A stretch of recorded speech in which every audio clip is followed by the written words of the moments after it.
The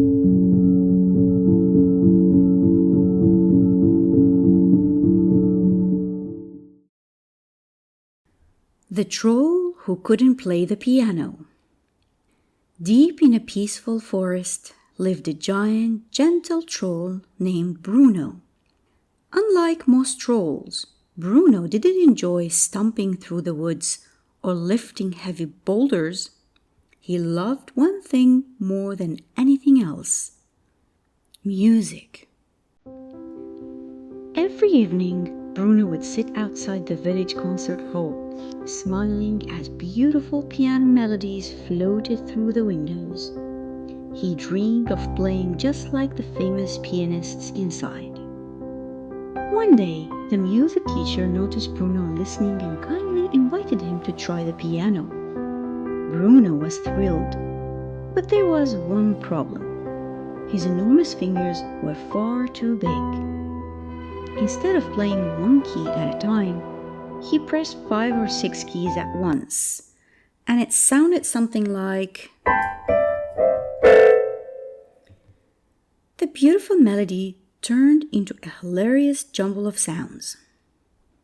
Everyone jumped, then burst into laughter. Bruno laughed too at first, but inside he felt disappointed. The villagers wanted to support Bruno, so they suggested that he tries a different instrument like the guitar. Again, his large fingers and long nails plucked several strings at once, creating funny, mixed-up sounds instead of a melody. Then a musician said, "Your hands are perfect for drums." Bruno gave them a try. The ground shakes. Birds fly out of the trees. Everyone claps because he's naturally good at it. But Bruno smiles politely and says, "They're wonderful, but they are not what my heart loves." Everyone realizes that he doesn't want to make loud music.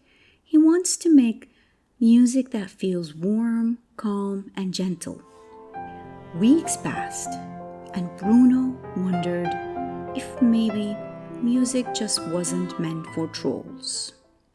Then, while walking through the forest, he heard birds singing together.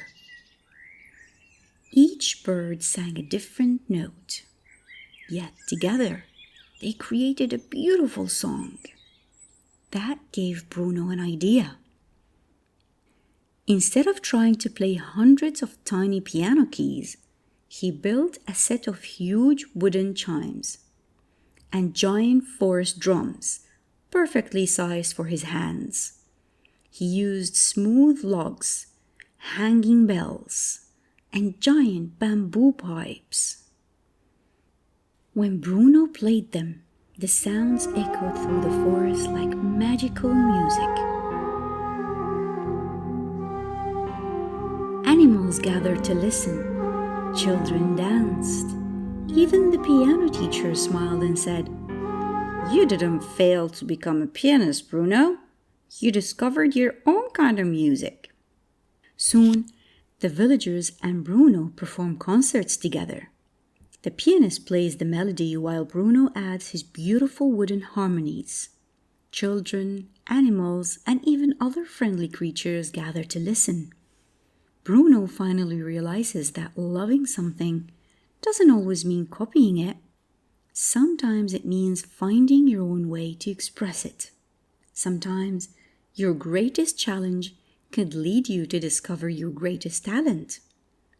When one path doesn't fit you, don't give up on your dream. You might just create something the world has never heard before. The end. Thank you for listening, dreamy readers. Up next is a story about a giant who wanted to dance. Stay tuned.